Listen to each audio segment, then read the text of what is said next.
Hi, this is a quick look at Skype for Business usage in Teamwork Analytics. Modality Systems have been dealing with Skype for Business for years, and we've always been reporting on both performance and usage. But in the context of a Teams project or a Skype for Business to Teams migration, Skype for Business usage is more important than ever. And the reason is, we use this information to work out how we migrate you from Skype for Business to Teams.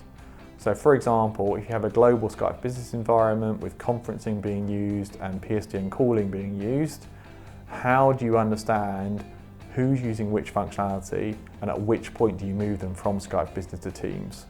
With Skype for Business usage, we can look at usage by department, usage by individual user, and things like audio, video, conferencing, and PSTN calling to get a feel for which users use which functionality. And what we usually find is there's a good amount of users that are just using Skype for Business for instant messaging. So they're an easy move to Teams. Teams has great instant messaging and chat functionality, they'll move over really seamlessly. Then you'll have a load of users that are using conferencing.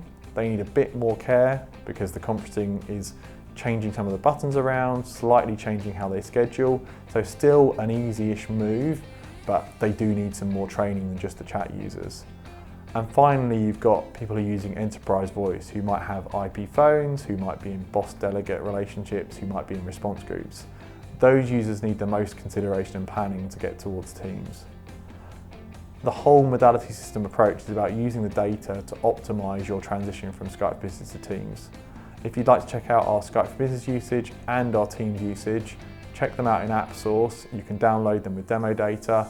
And if you'd like to hear more about how we use these to manage your project from Skype for Business to Teams, please do contact us. Thanks.